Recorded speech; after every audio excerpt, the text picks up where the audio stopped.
Hi, I'm Potato Books. You can call me Tay.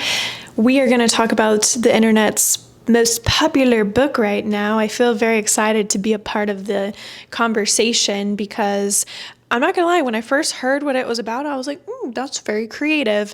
I mean, it's a bit outlanderish, kinda. I'm a part of a book club, and so this book got selected for this month's read. That's Yesteryear by Caro Claire Burke. If you haven't heard about this book, that's okay. You're probably not chronically online, and that's good. I have heard that this is very polarizing, so I'm excited to kind of understand more about it. But just to give a short, brief synopsis, we have the main character, Natalie, and she is a traditional wife.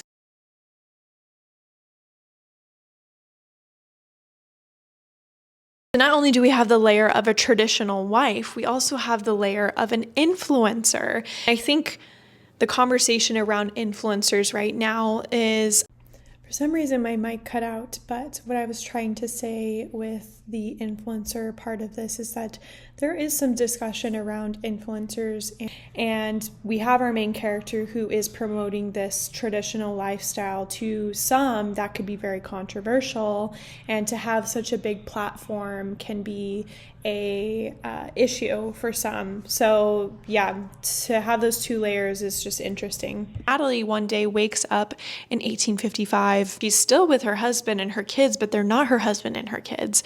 And she gets to live the real experience of a traditional 1855 wife / mother. I think it's very interesting also because if you're not following American politics, the conservative side of America very much wants to adopt this lifestyle for women. Again, they want to take away their rights and they want them at home making babies and making food. Let's begin the read and I will update you as we go.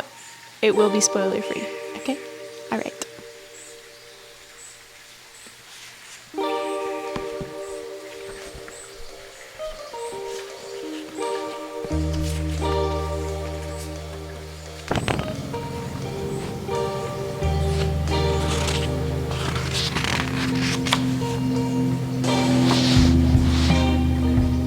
Alrighty, so I just finished part 1. It's very obvious that the author wrote the main character to be super unlikable. I haven't decided yet if I think that she is so hateful and just ugly because she doesn't care what people think, or that she cares too much about what people think and like her image online. This book is written very satirical, and so I'm just taking her face value of being a very unpleasant person, so it's almost like funny.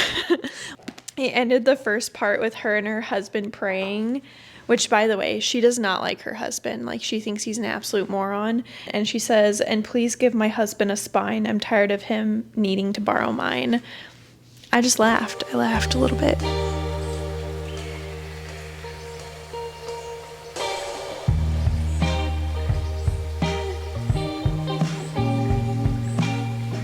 It is the next day. I am that much through. I'm kind of flying through this, actually.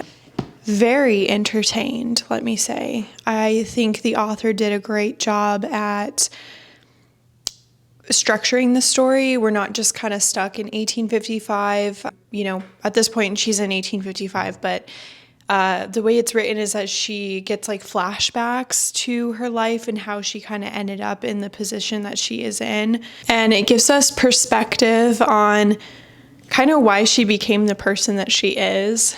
So I find that really fascinating. There was this discussion that she had with her sister that really made me lose respect for her. And I'm like, yeah, really don't like this woman. But again, I think that's the whole purpose of this, is like, we're not meant to like her. And honestly, if she were a real life character, she probably wouldn't care if we liked her. It also brings into perspective just religion in itself and like how much people navigate their lives through religion and their beliefs.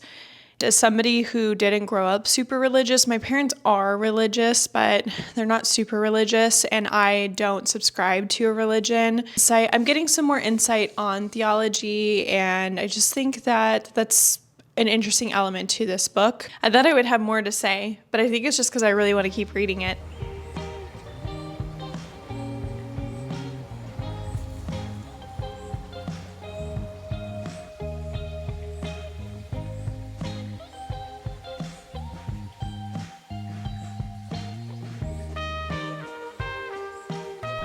All right, T, I have made it to the Whole Foods scene. I'm not going to spoil it, but let me just say that's been my favorite scene of the book so far. A long time ago when I was in college, some of you might not know this, but I have a main channel that's dedicated to minimalism.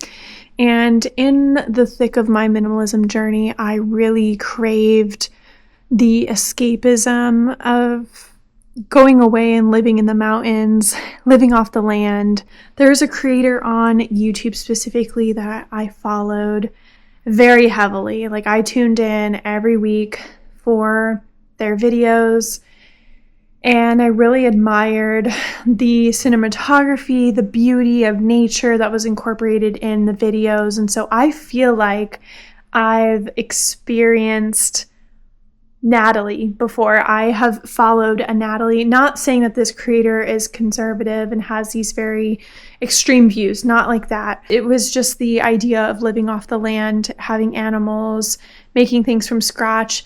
It was so desirable to me at one point, and I enjoyed it. It was like being able to escape from my modern day life, and it influenced me in certain ways. Like, I started to detox my skincare and makeup, and I started to learn how to cook and things like that because I was really inspired by this creator. Until one day I, listened to the creator was like invited on to this other channel, like a podcast, to kind of dissect their work. And the creator admitted to basically using the channel for like storytelling. Like, not that they admitted it's not real, but they frame a lot of their videos around creating these like little mini movies. And so it almost is like, it's not exactly their lifestyle. Like, how they are showing their videos is not how they actually live their life. They do it because they are a filmmaker and they like to create these types of videos. I realized in that moment I had such a parasocial relationship with this person,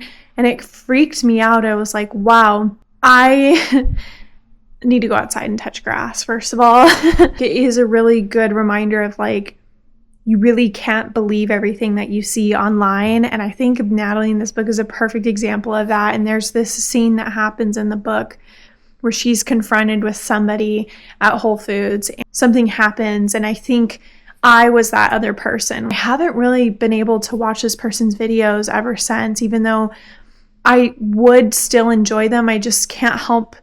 There's just something about that situation that made me think like, this isn't real. So I can't escape. And I realized that I needed to do some like deep inner work and journal. Yeah, it's just crazy like how that works. That was just something that came to my mind when reading this.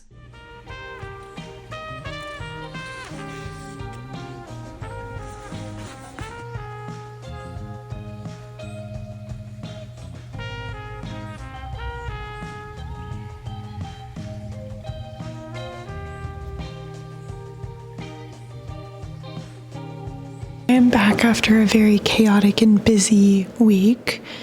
I finished Yesteryear last week, and I have some thoughts. There'll be some like very, very mild spoilers moving forward. If you don't mind mild spoilers, keep watching. Before I get into mild spoilers, I liked the book. I thought it was entertaining. Do I think it's like a masterpiece? No. I thought the idea was original, engaging. I enjoyed it, and I'm excited to hear what other people think in the comments, so let me know. Our main character is extremely unlikable. I think I'm learning from a lot of readers that I interact with in real life that there is this like big thing about people wanting to relate to the character, to the main character, and they hate reading about people who are really unlikable. And I find it really fascinating. Like, it's like a type of reader, we kind of have this form of escapism when we read a book. It's so nice to put ourselves in the shoes of the person that we're reading, but I think it also really limits you to enjoying a book if you feel like you have to relate to the main character. But that's just my opinion. I certainly don't relate to her. The ending to me made sense. It was a little rushed, but I was starting to think, okay, how did we get to this point? And we're starting to get into like a little bit of magical realism. So I need to know what and why.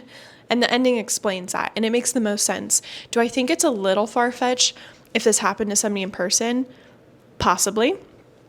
I personally think that if somebody as an influencer had gone on the path of this character, they would do a lot of damage control to their reputation, or they would just pivot their audience to follow people and preach to people that like believe in their lifestyle, which she was already kind of on that path, right? Or as we're learning more about the beginning of her journey. I do like that this book didn't focus on just 1855. I think it would be really boring in a day that doesn't have modern conveniences. Like you wake up and complete your chores before the weather gets bad or before the sun goes down. And if she were just doing that every single day, I think it would be really, really boring. And so I liked that the author put us back into her modern day, and we got to see like how did she get to the point of being an influencer and obsessed with, you know, creating this audience, this image online. I enjoyed this book. I don't know if I would reread it again, but it was a fun, enjoyable read, and I'm interested in seeing it come out as a movie or show, whatever they're going to do with it. Hopefully just a movie. I'm so sick of watching so many TV shows that they just drag out.